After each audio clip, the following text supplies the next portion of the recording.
KPM.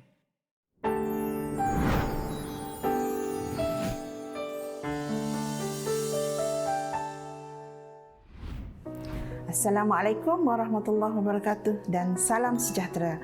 Alhamdulillah, sekali lagi kita berjumpa untuk rancangan kaunselor anda bagi slot kerohanian. Dan untuk itu hari ini cikgu ingin berkongsi tentang satu isu yang boleh dikatakan sangat beratlah berlaku pada negara kita ya, sejak daripada PKP yang pertama sehingga ke hari ini.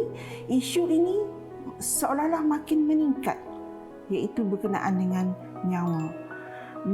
Nyawa ini adalah satu, bukan yang dia hanya sekali saja.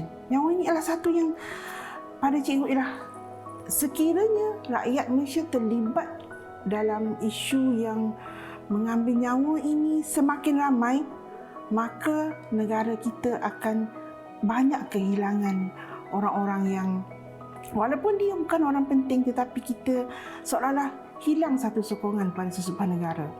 Baik, untuk itu cikgu ingin bagi tahu dulu, cikgu share dulu berkenaan apa itu nyawa. Nyawa ini ya, ataupun bahasa Arab disebut sebagai an-nafs. Kalau kita orang Melayu pernah sebut perkataan nafsi-nafsi ataupun nafas, perkataan itulah. Nyawa ini kita perolehi, Allah berikan pada kita ya. Mula-mula kita ni wujud kita adalah daripada an-nutfah ataupun dari bahasa sainsnya sebagai simin. Kemudian nutfah ini akan membentuk alaqah. Kemudian selepas alaqah itu, dalam kandungan, dalam rahim ibu kita, berusia dalam 4 bulan, maka Allah akan tiupkan roh ke dalam embrio itu tadi. Jadi, roh yang ditiupkan ke dalam embrio itu, itulah yang akan menjadi nyawa ataupun nafs kita. Nyawa atau nafs ini yang dah ada masa tu ya, dia akan masuk ke dalam jasad kita seperti mana air. Kalau pelajar pernah siram air pada pasu bunga ke, ada tanah kan disiram, jadi air tu mengalir dalam tanah itu, macam itulah sifat roh itu berjalan dalam jasad kita. Jadi apabila roh ini diberi kepada kita, sewaktu roh ini masuk ke dalam jasad itu tadi, roh ini berjanji dengan pencipta bahawa dia akan jaga nyawa ini. Dia akan beri yang terbaik untuk nyawa ini. Dia akan buat yang terbaik. Tidak ada pun kata akan padamkan ataupun akan hapuskan ataupun akan buat suicide ataupun bunuh diri ini. Jadi nyawa ini berada dalam jasad ini sehinggalah satu masa, satu ketika, kenapa membuat tindakan untuk mengambil nyawa sendiri. Yang ini cikgu memang tak setuju, dan cikgu yakin ramai orang tak setuju dengan person ataupun individu yang mengambil nyawa ini sendiri. Termasuklah dalam banyak-banyak agama pun memang tidak menyatakan bahawa mengambil nyawa itu adalah tindakan yang bagus. Walaupun ada pandangan bahawa itu adalah hak individu, tetapi mengambil nyawa mengikut agama dan juga hak manusia itu sendiri adalah suatu tindakan yang sangat-sangat tidak bagus. Kenapa nyawa itu cikgu sebut sebagai nyawa, sebagai amanah? Sebab sewaktu bayi tadi, sewaktu embrio tadi, apabila kita berjanji bahawa nyawa itu kita akan jaga, maka nyawa itu telah menjadi satu amanah kepada kita. Dan kalau tak silap cikgu ya, dalam pendidikan Islam tingkatan 3 ada bab berkenaan dengan nyawa sebagai amanah. Amanah, menjaga nyawa adalah sebagai satu amanah. Apa pula berkenaan dengan amanah ini? Amanah adalah satu yang diletak, dipertanggungjawabkan ke atas kita, dan kita kena buat, kita kena tunaikan, kita kena jalankan amanah itu. Dan amanah merupakan satu benda memang sangat-sangat berat untuk kita pegang. Namun sekiranya kita apabila terima amanah itu, bersama amanah itu kita pun yakin, okey, saya akan menjaga amanah ini, saya akan bawa amanah ini kepada yang lebih baik. Contoh sekiranya kita diamanahkan untuk menjaga kewangan, duit. Kita jadi bendahari, kita jaga duit, kelab ke, kita jaga duit kelas kita ke. Jadi amanah itu kita akan sentiasa duit itu tadi, jumlah dia, ke mana dia pergi, kita akan buat pengiraan yang betul sebab kita amanah. Begitu juga dengan nyawa kita tadi. Nyawa yang telah diberikan kepada kita ni sebagai amanah itu kita pun di mana kita letak nyawa kita. Adakah kita nak biarkan nyawa tu ataupun diri kita itu ke arah yang tak baik? Mesti sudah semestinya untuk kita jaga amanah kita akan bawa nyawa kita itu dan juga jasad kita itu tadi ke arah yang lebih baik. Itulah yang kita namakan sebagai amanah. Berkenaan dengan nyawa yang telah kita dimasukkan dalam jasad kita tadi, yang sebelum ni kalau sebelum ni cikgu bagi tahu bahawa kita terdiri daripada dua, iaitu fizikal ataupun jasmani dan rohani. Jadi roh yang 99 itu, roh itu, maka di situlah adanya nyawa. Kalau kita sedut hari-hari ni, yang kita ambil udara, kita perlukan oksigen. Bagi yang pesakit COVID yang sekarang ni ada alat untuk mengukur oksigen itu, oksigen tu adalah untuk membantu udara yang kita sedut itu adalah udara. Tapi nyawa itu sekiranya tak ada udara, nyawa pun tak boleh berfungsi dengan baik. Dan itu dari segi sains pula. Cuma di sini, apa pun nyawa itu adalah satu tanggungjawab dan amanah yang kita kena betul-betul jaga. Jadi nyawa bukanlah sesuatu yang sangat berharga, bukan sesuatu yang boleh dipandang ringan. Didik TV KPM.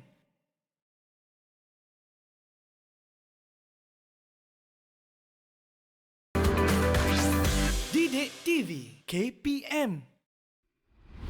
Nyawa apabila disebut sebagai amanah, yang cikgu nak kongsi kat sini ialah bagaimana setiap agama itu ada menyatakan bahawa sikap membunuh diri itu adalah satu sikap yang sangat-sangat dilarang. Dalam agama Hindu dalam agama Hindu, membunuh diri dianggap sebagai sama dosanya dengan membunuh orang lain. Termasuklah dalam kitab dia pun menyatakan bahawa apabila manusia itu membunuh diri, maka dia akan bertukar menjadi hantu. Sampai macam itulah ya. Maksudnya memang dilarang sangat-sangat walaupun dalam mana-mana agama pun. Jadi sebab itu bukan isu yang setiap kelahiran itu, tetapi maksud di sini ialah nyawa itu kenapa begitu mudah untuk diambil oleh kita tanpa kita mencari jalan atau inisiatif kepada apa yang sedang berlaku pada diri kita.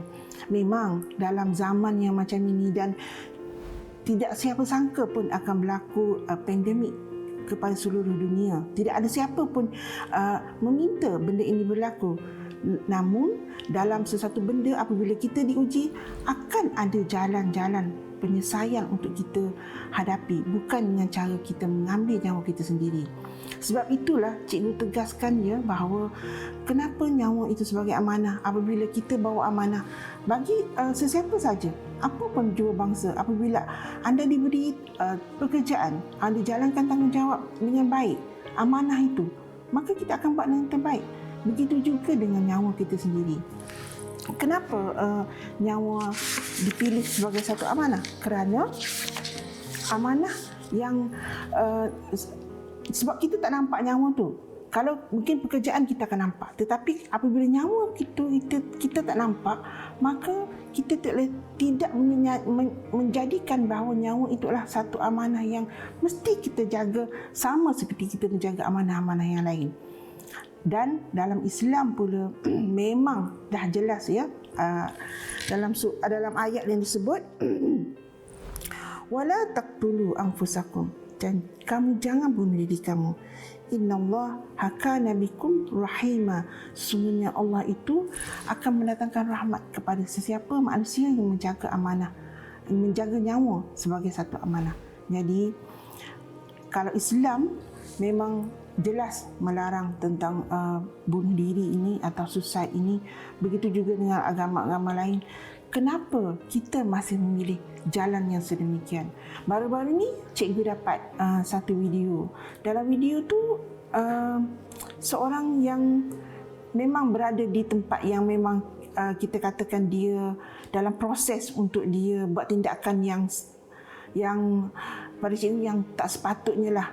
Yang mana dia dikatakan seorang insan yang tidak menjaga nyawanya sebagai amanah. Namun sebelum dia membuat tindakan itu, dia seolah-olah teragak-agak untuk membuat tindakan itu.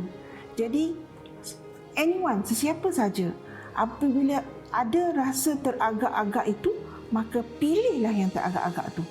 Jangan buat pilihan yang kedua, pilih yang teragak-agak dulu. Sebab apabila pilih teragak-agak ini, kita ada jalan-jalan yang penyelesaian yang lebih baik, yang bukan dengan tindakan mengambil ataupun membunuh diri tadi, mengambil nyawa sendiri. Tidak. Dan kenapa cikgu cadangkan supaya pilih yang teragak-agak itu? Sebab daripada yang teragak itu, kita banyak dapat selamatkan orang lain. Kita banyak dapat memberi manfaat kepada orang lain. Dengan sikap kita teragak-agak itu. Seperti mungkin isteri, anak-anak kita, ibu ayah kita yang akan banyak bergantung kepada kita pada waktu itu. Jadi kita apabila ada teragak-agak, seterusnya dalam diri kita dan pada waktu itu ada satu kita letak, aku dah tak tunaikan amanah ke? Nyawa ini aku dah tak jadikan amanah ke? Dan ambil tindakan seterusnya, keluar daripada tempat tersebut ataupun tidak melakukan tindakan tersebut. Dan pada cikgu sekarang ini negara kita alhamdulillah ya, ada banyak tempat untuk boleh berkongsi secara profesional dengan kaunselor-kaunselor yang ada. Banyak, bukan tak ada jalan, memang ada jalan. Insya-Allah Allah akan bantu. Dan bagi yang bukan Islam pun sama, Allah akan bantu. Jadi pemilihan untuk buat tindakan yang tidak menjadikan nyawa ini sebagai satu amanah perlu kita tukar agar everybody, semua orang akan dapat selamat, semua orang akan hidup dengan tenang dan bahagia. Dan pada cikgu, tindakan yang tidak baik ini ataupun tindakan bunuh diri ini, seboleh-bolehnya kita tidak begitu war-warkan ataupun kita sentiasa mencari jalan agar kita menjadi jalan yang lebih baik untuk kehidupan kita yang walaupun dalam situasi apa sekalipun yang kita hadapi pada waktu itu. Didik TV KPM.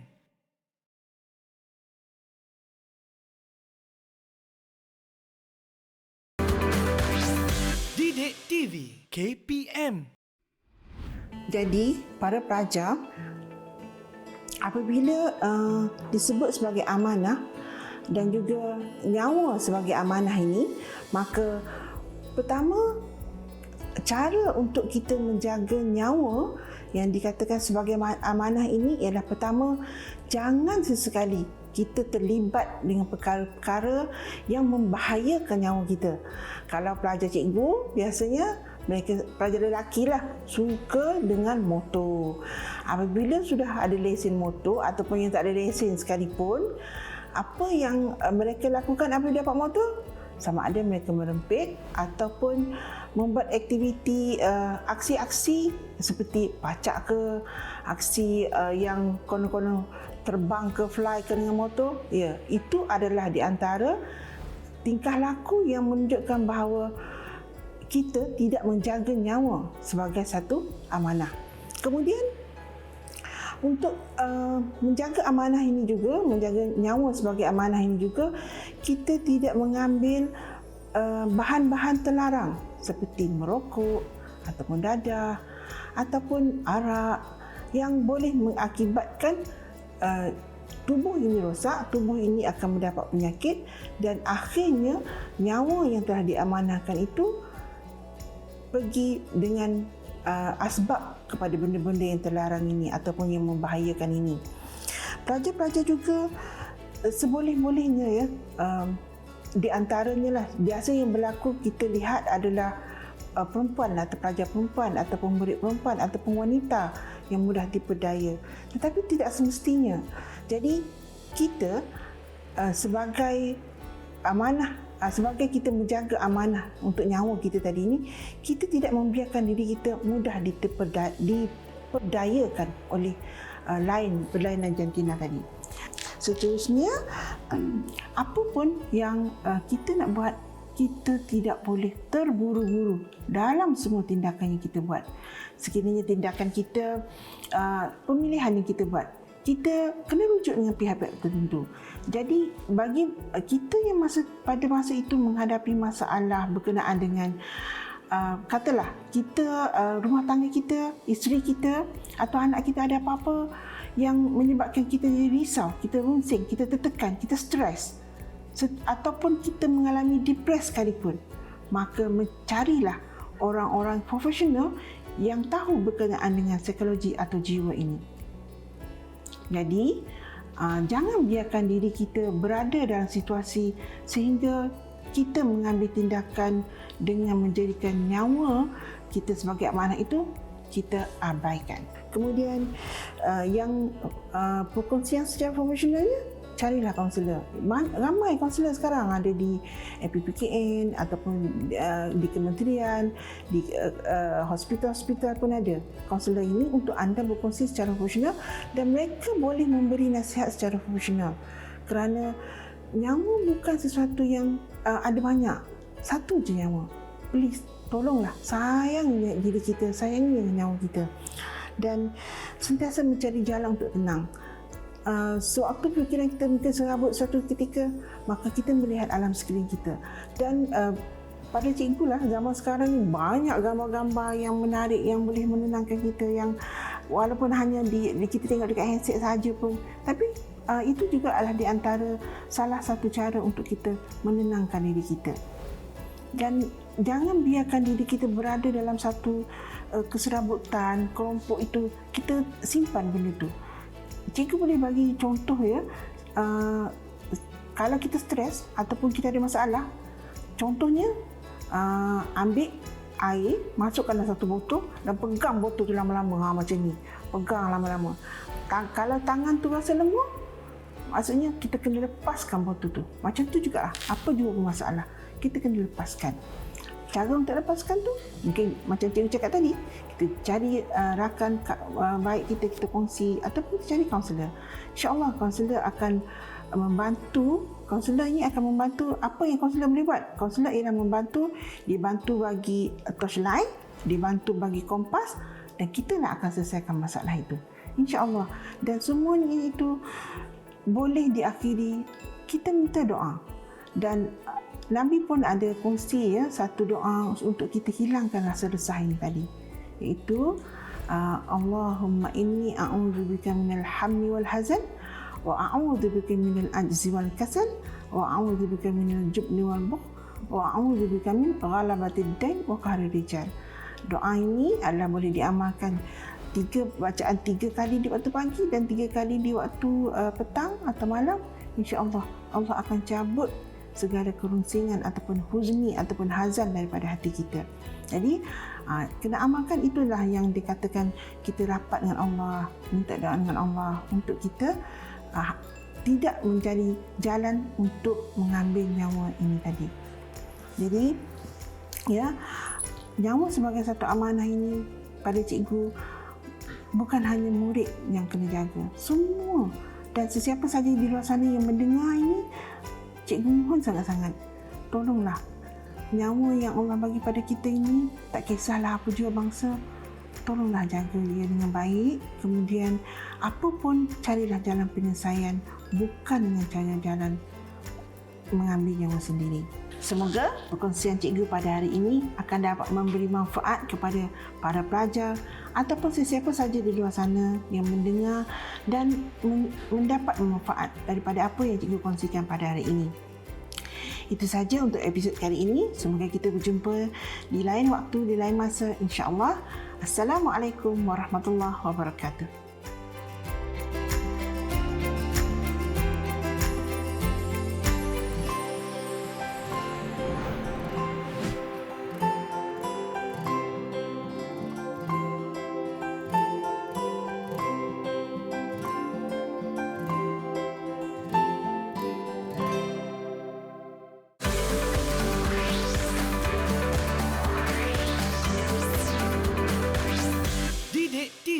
KPM